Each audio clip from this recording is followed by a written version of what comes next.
Greetings and welcome to another episode of the Campus Life with myself, the Boss Lady Joy Fagute. Although the weather is doom and gloom, we are once again at the University of Johannesburg's APK campus right here at the UJ Arts Center, here to have a conversation around a global crisis, human trafficking. The screening of 8 days is here to not only drive conversation, but also to educate students on the importance of prevention against human trafficking. Joining me in the hot seat is none other than Miss Hilary Leong, the CEO of ACT Africa. Miss Hilary, what is the importance of you joining the University of Johannesburg in collaboration to put an end to human trafficking? It is crucially important. We have students that are young. Some are just below the age of 18, some are over the age of 18. So they're very impressionable, and we know that perpetrators, they are targets. We know that students are often vulnerable, trying to make ends meet, trying to survive. And we know that perpetrators take advantage of vulnerabilities. So we find that students end up in such desperate situations that they'll do anything, and they lured and groomed into situations that they don't want to be in, and they end up finding that they become victims of trafficking or some form of abuse. We find that we know parties, we know the social life that students have is very robust, and that too, those are avenues where they are targeted, and you have spiking of drinks, you have part-time job opportunities that they look for, that's thrown at them, and it looks sometimes they're so desperate they actually don't see that it is too good to be true, and they fall for the trap. So there's many things. There's waitressing jobs. It's not just high-flying. There's call center jobs where they end up being forced to scam people, which is your latest form of trafficking. There's so much. The sex trafficking, which is very prevalent in getting them to sell their bodies online, because we know online trafficking via their phone, because you can make money off your smartphones.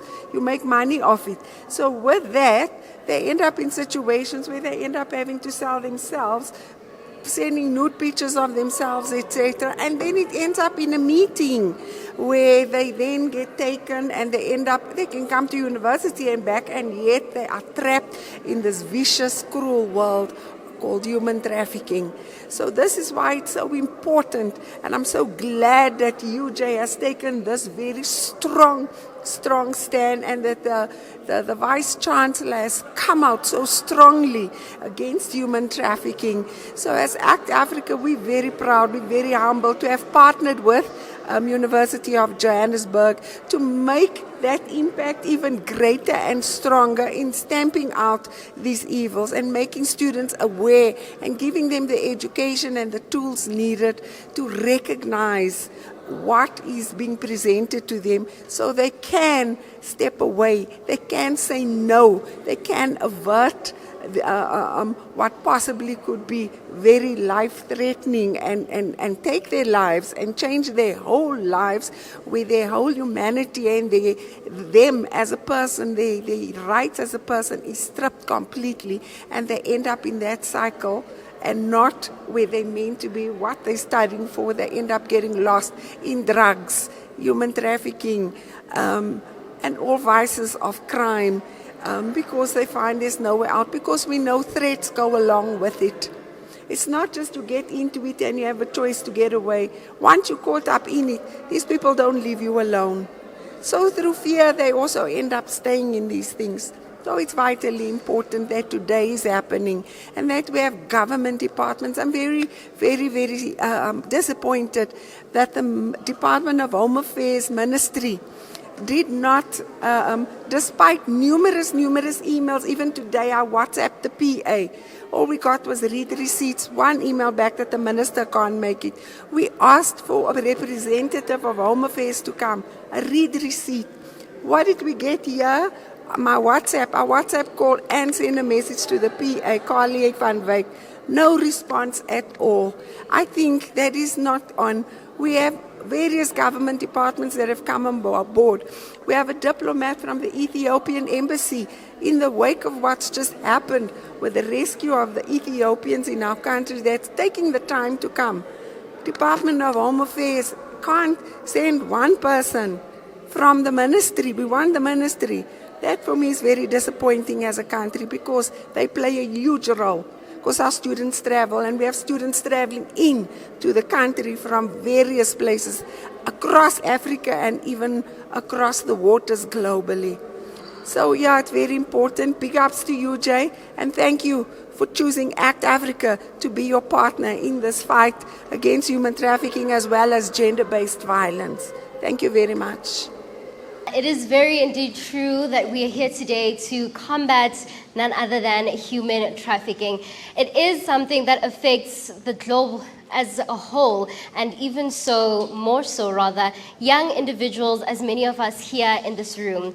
It is therefore the University of Johannesburg's commitment to student awareness as well as driving social change that today we are here not only to educate and empower, but also to inspire change, to help students identify, prevent, and even combat human trafficking. Joining me in the hot seat is the director of the University of Johannesburg's Student Health and Wellness, Mama Mimikea. Mama, why was it so important for the University of Johannesburg to ensure that 8 days was screened and to contribute towards the fight against human trafficking?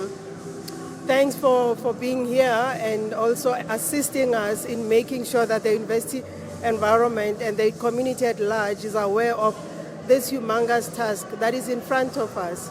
We have human trafficking as a major challenge, and we've seen recently in the news how human persons have been trafficked, abused, used in ways that are not very palatable for the human community. So we're using 8 days as a screen to make sure that the youth in particular are aware of what is happening, what has happened in the past, and actually see the reality of the challenge that is in front of us. So we're hoping after this we'll have conversations that will allow spaces where safe spaces for people to communicate and share their experiences, but also bring services that are available within the university and outside of the university to be of assistance where people can reach out, psychological help, emotional support, and also the legal fraternity that is essential in making sure that those who are perpetrators get caught and put through the system and get their punishment, but those who are vulnerable to be aware of what situations can put them at risk and then also avoid those situations. An educational night definitely filled with discussion, reflection, and now leading to action. Human trafficking can be stopped if we all contribute to the cause. That's all we've got for you on today's amazing episode. I'll catch you in the next one, but never forget, innate ability matters, but consistent effort yields success.